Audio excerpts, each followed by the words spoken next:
नमस्कार दर्शकों, स्वागत है आप सभी का सत्यार्थ न्यूज में। आइए देखते हैं अब तक की कुछ बड़ी खबरें। इस कार्यक्रम में प्रख्यात जीवन प्रबंधन विशेषज्ञ अंतर्राष्ट्रीय स्पिरिचुअल व मोटिवेशनल स्पीकर बीके शिवानी दीदी शामिल हुई थी। उन्होंने आम लोगों को जीवन में खुशियों का उपहार विषय पर प्रेरणादायी उद्बोधन दिया। कार्यक्रम को लेकर ब्रह्मा कुमारी संस्थान के वजीरगंज सेवा केंद्र की प्रभारी बीके शशि दीदी ने बताया कि 14 मार्च को शिवानी जी का कार्यक्रम के माध्यम से उन्होंने बताया कि हम खुशी में कैसे जी और आज समाज में तनाव है, परिवार में सुख शांति कैसे बना रहे, इसको लेकर उन्होंने सभी प्रकार प्रेरणादायी उद्बोधन दिया। उन्होंने कहा कि 15 मार्च को 8 बेटियों ने परमात्मा शिव संग शादी रचाई। यही नहीं, इस दौरान ब्रह्मा कुमारी संस्थान के सदस्य, उनके माता पिता, रिश्तेदार तथा संत समाज भी उपस्थित था। बहनों ने परमात्मा शिव को ही सब कुछ मानते हुए शिवलिंग के साथ 7 फेरे कर वरमाला पहनाई। माता पिता ने दिया आशीर्वाद। बहनों के समर्पण पर परिजनों ने बेटियों को संस्थान में आजीवन सेवा के लिए सुपुर्द किया। की तपस्या ने वो रंग लाया जो इन्हों के अंदर ये शुभ संकल्प, ये श्रेष्ठ उन संस्कारों को स्वयं में धारण कर क्यों दरवाजा नहीं खोला। 2-4 घंटे के बाद दोबारा गई, फिर दरवाजा खटखटाया, फिर आवाज आई, कौन? स्वयं संतुष्ट, माता पिता संतुष्ट और जिन सेवा स्थानों पर रहती हैं वो संतुष्ट, उसके बाद दृष्टि को वे मंच पर आए और ऐगिरी नंदिनी नामक गीत पर अपना नृत्य प्रस्तुत करेंगी। जो श्रीमत में कभी भी मन मत परमत मिक्स नहीं करूंगी, स्वयं तथा दूसरों की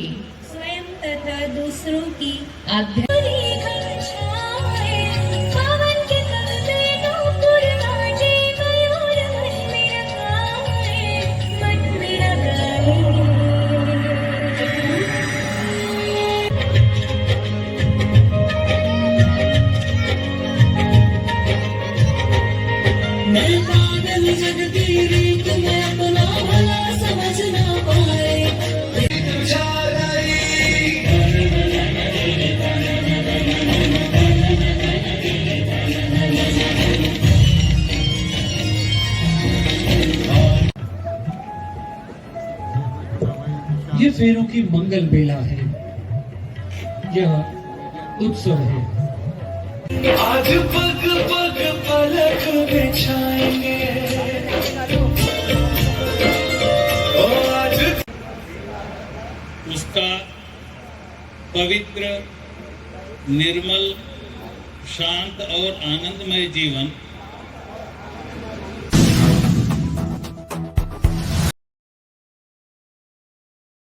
सुख शांति प्राप्त करें, इसलिए ये प्रोग्राम रखा गया था। और 15 तारीख को जो प्रोग्राम था, हमारे यहाँ 8 कन्याओं का दिव्य अलौकिक समर्पण था। जो दुनिया में भी विवाह होता है, लेकिन दुनिया में जो विवाह होता है तो वो जाते हैं तो उनके जीवन ऐसा एक सामाजिक स्तर पर नहीं बन पाता है, पारिवारिक ही बन कर के रह जाता है। वह दूसरे का कल्याण नहीं कर सकते। लेकिन हमारे यहाँ 8 बहनों ने ये संकल्प लिया कि हम अपने जीवन को परिवर्तन करके और भगवान के प्रति अपने जीवन में अगाध प्रेम भर करके, उनकी शक्तियों से अपने जीवन को भरपूर करके और समाज विश्व कल्याण की सेवा के लिए हम अपने जीवन से योगदान देंगे, इसकी सेवा करेंगे। तो ये अपने आप में बहुत सुंदर प्रोग्राम था, एक अलौकिक छवि थी। और समाज को हम यही संदेश देना चाहेंगे कि हम सभी अयोध्या राम नगरी में हैं और हर एक की ये सोच है कि हमारा भारत राम राज्य हो। लेकिन राम राज्य कैसे होगा जब तक हम अपने जीवन में अनेक जो त्रुटि है उसको हम परिवर्तन नहीं करेंगे।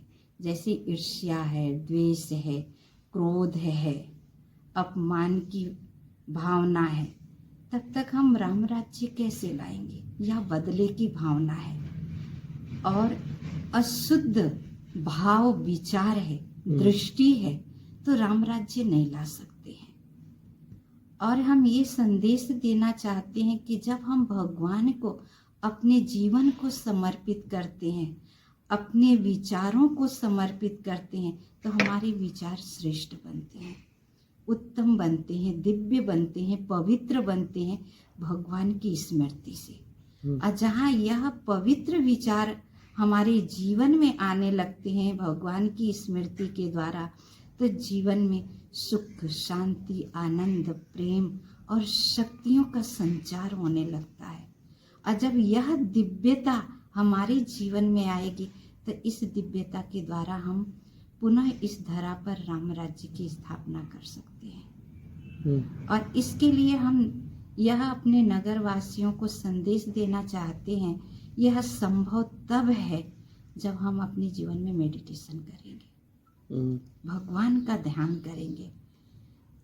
तो जो योगा आज हर व्यक्ति करता है, एक फिजिकल है, जो शारीरिक शरीर को स्वस्थ रखने के लिए हम योगा करते हैं, लेकिन यह है राजयोग। मन को कैसे हम एकाग्र करें, मन को कैसे हम शांत करें। और जब तक मन एकाग्र नहीं होगा, मन शांत नहीं होगा, तब तक हम इन शक्तियों को ग्रहण नहीं कर सकते। देना चाहेंगे कि हर नागरिक के लिए आवश्यक है कि वह अपने जीवन में राजयोग को अपनाए और अपनी जीवन शैली को परिवर्तन करे और पुनः इस धरती पर राम राज्य लाने में सही